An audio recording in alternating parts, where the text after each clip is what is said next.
for president in 1960, he said to Black America, to African Americans who lived in the North and who were registered to vote, and to the few who lived in the South who were registered to vote, elect me president.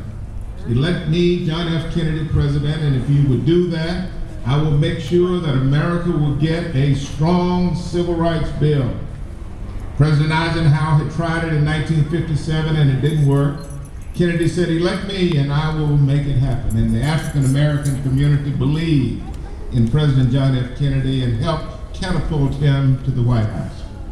He was sworn into office January 20th, 1961. No civil rights bill. 1962 came, no civil rights bill.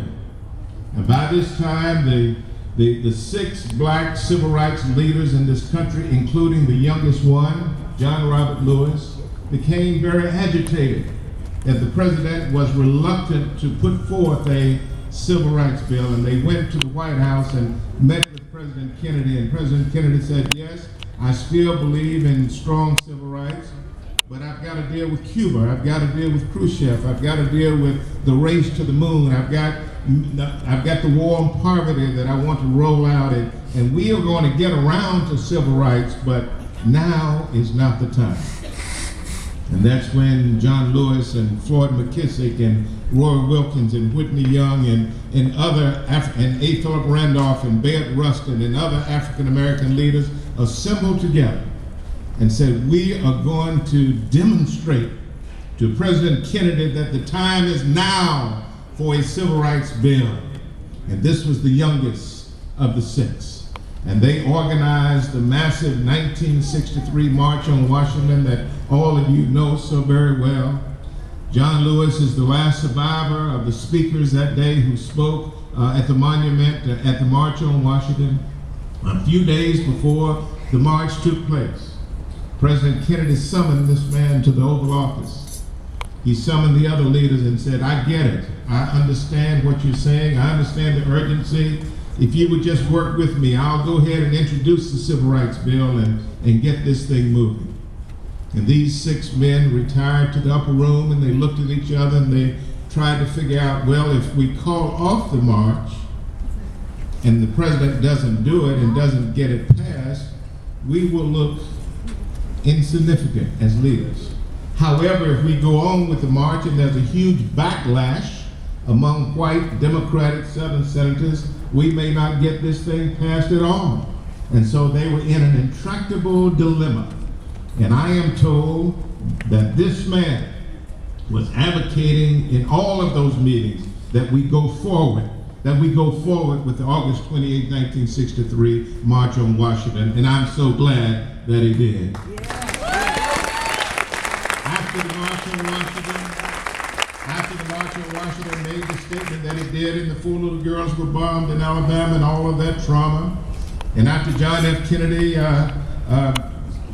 was assassinated in November of 1963, after all of that happened, President Johnson became president of the United States because he was vice president. And President Johnson called Lewis and King and others to the White House and said, we want to thank you for your work on civil rights. And the story is told that the leaders then turned to President Johnson and said, President Johnson, now, sir, it's time for a Voting Rights Act. President Johnson said, I understand what you're saying, but I'm from the South. I have lost friends over the civil rights bill that we just got passed, that President Kennedy started. I cannot go forward right now with a voting rights bill. I understand what you're saying. And John Lewis and King and others said, but you don't understand. Black people in Durham and Raleigh and Greenville and Greensboro, they have the literacy test and they have other devices that are keeping them from voting. We need to be able to bring lawsuits so that we can break up these at-large multi-member districts. We need a Voting Rights Act. And Lyndon Johnson said, I'm sorry. I am so sorry. I'm not going to do it. This man and others left the White House, went back to Atlanta for Christmas. They were very disenchanted, very disappointed with the president. And in January of 1965, they started a brand new movement. Tell your children that there's a difference between the civil rights movement and the voting rights movement. They started a brand new movement in the South. This time it was a voting rights movement. And who stepped to the forefront of the voting rights movement was not just Martin Luther King Jr., but it was John Lewis as well. John Lewis was the head of SNCC, Student Nonviolent Coordinating Committee, which was the young movement of the day. But after that, he became the chairman of the Voter Education Project that we should know so much about here in Durham. And because of John Lewis's work in the Selma to Montgomery, the Edmund Pettus Bridge, and I've been with John to the Edmund Pettus Bridge, one of the most cherished pictures in my office is standing with him on the bridge. But because of that march, that massive march to Montgomery, President Johnson changed his mind, went on television March 15, 1965, was it? And looked in the camera and said, we are going to have a Voting Rights Act in this country. It might do significant damage to the Democratic Party, but we're going to have a Voting Rights Act. The Voting Rights Act eventually passed in August of 1965, and that's why we see hundreds of black elected officials serving all over North Carolina doing great work. And I just want to publicly thank John Lewis for the bold stand that he took during the Civil Rights Movement and the Voting Rights Movement.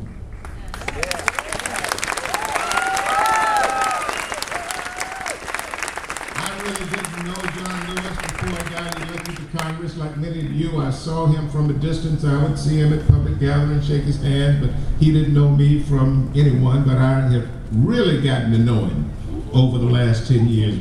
We are friends, we are brothers, we are colleagues. There's not a day goes by that we don't sit together, talk together on the House floor, and talk about the future of our community. John Lewis is a legend. David Price is right. He will not walk back to his office in the tunnel. He insists on stepping down the steps and walking across the street and meeting the tourists who come to the Capitol.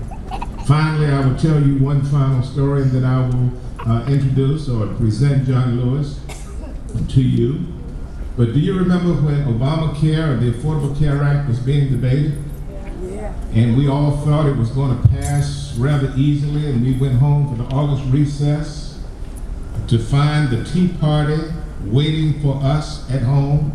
And they organized by the tens of thousands, and they were well financed and well organized, and we're seeing it right now this year, and I ain't going political on y'all today.